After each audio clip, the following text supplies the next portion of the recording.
చంద్రబాబు లోకేష్లే ముద్దాయిలు. వారి తీరు వల్లే రాష్ట్రంలో శాంతి భద్రతలు చేయి దాటిపోయే ప్రమాదం. రాష్ట్ర స్థాయి నుంచి గ్రామ స్థాయి వరకు టీడీపీ నేతలంతా రెడ్ బుక్ అమలు చేస్తున్నారు. వైఎస్ఆర్సీపీ అధ్యక్షుడు మాజీ సీఎం జగన్ ఆగ్రహం. సీతారాంపురంలో పోలీసుల సమక్షంలోనే సుబ్బారాయుడు హత్య చేయడానికి వచ్చారని ముందుగానే సమాచారం ఇచ్చినా పోలీసులు నిర్లక్ష్యం. పోలీసులు రాజకీయ నేతలు కలిసి భయానక వాతావరణం సృష్టిస్తున్నారు. మండలానికి ఇద్దరిని చంపండన్న ఎమ్మెల్యే బుడ్డా రాజశేఖర రెడ్డిపై ఎందుకు కేసు పెట్టలేదు? హత్య చేసిన శ్రీనివాసరెడ్డి కాల్ డేటాను పరిశీలించి అందుకు మద్దతు ఇచ్చిన వారిని అరెస్ట్ చేయాలి. హైకోర్టు సుప్రీంకోర్టుకు వెళ్లి బాధితులకు న్యాయం దక్కేలా అండగా నిలుస్తాం. ఎన్నికల హామీలను అమలు చేయడంలో రాష్ట్ర ప్రభుత్వం పూర్తిగా విఫలమైందట. ప్రభుత్వ వైఫల్యాలను ప్రశ్నించకూడదనే భయానక వాతావరణం సృష్టిస్తున్నారు. ఏ ఒక్కరూ ప్రశ్నించకూడదు, రోడ్లపైకి రాకూడదు, నిలదీయకూడదనే ఇదంతా. మండలానికి ఇద్దరిని చంపండన్న బుడ్డా రాజశేఖర రెడ్డి శ్రీశైలం ఎమ్మెల్యే పైన ఎందుకు కేసు పెట్టలేదని జగన్మోహన్ రెడ్డి గారు నిలదీసిండు.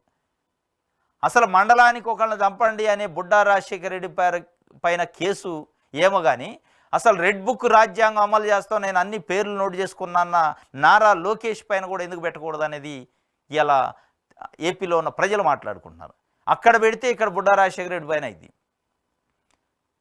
బుడ్డా రాజశేఖర రెడ్డి అనే వ్యక్తి పబ్లిక్ మీటింగ్లో మండలానికి ఒక ఇద్దరిని కత్తులు కొడవళ్ళు కర్రలు తీసుకుపోయి కొట్టండి, చంపండి, నేను చూసుకుంటా, కేసుల సంగతి ఏందో అని చెప్పిండు. డైరెక్ట్గా ఓపెన్ మీటింగ్లో కేసు లేదు. ఈ సుబ్బారాయుడు అనే సీతారాంపురంలో సుబ్బారాయుడు అనే వైఎస్ఆర్సీపీ నాయకుడిని చంపడానికి వస్తున్నారు. చంపే ప్రమాదం ఉంది, రెక్కి నిర్వహిస్తున్నారు, భయాందోళన ఉందని పోలీసులకి కొన్ని వందల కాల్ చేశారు అక్కడ ఉన్న కొంతమంది వ్యక్తులు. అయినా స్పందించరు. అక్కడ ఎస్ఐ కానిస్టేబుల్స్ ఉన్నారు.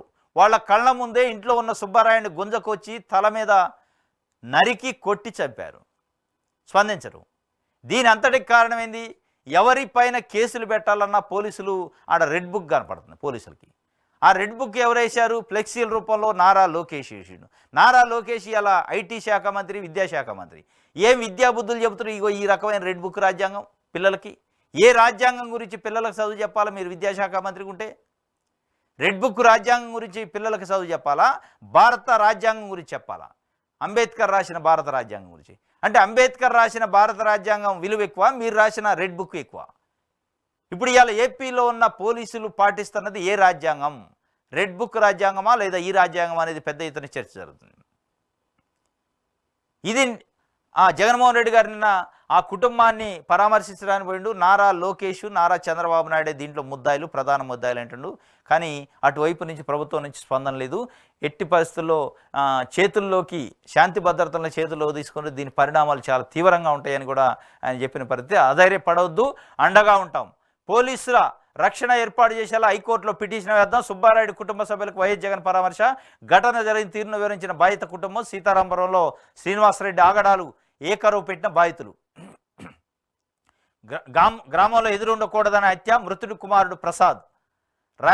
రామాలయ నిర్మాణ పేరుతో 1.5 కోటి వసూలు, ఎన్నో కబ్జాలు, ఊళ్ళో ఒకరు అతని బాధితులే. ఇది శ్రీనివాసరెడ్డి చరిత్ర. ఇది శ్రీనివాసరెడ్డి బుడ్డా రాజశేఖర రెడ్డి కాదు, పైన ఉన్న ప్రభుత్వ పెద్దల నుంచి ఉన్న ఆదేశాల ప్రకారం ఇట్లాంటి దాడులు జరుగుతాయి తప్ప ఒక శ్రీనివాసరెడ్డి, ఒక గ్రామంలో ఉన్న శ్రీనివాసరెడ్డి ఒక నియోజకవర్గం ఎమ్మెల్యే చేయలేడు. నిజంగానే ప్రభుత్వం కఠినంగా ఉంటే భయపడతారు. కానీ ఆ కఠినంగా ఉండే పరిస్థితి ఎట్లుంటుంది? రెడ్ బుక్ పేరుతో రెడ్ బుక్ పేరుతోని ఫ్లెక్సీలు వేసాక ఇక వాళ్ళకు కూడా ఒక రకంగా ఇండైరెక్ట్ ఇండికేషన్ ఇచ్చినట్టే కదా.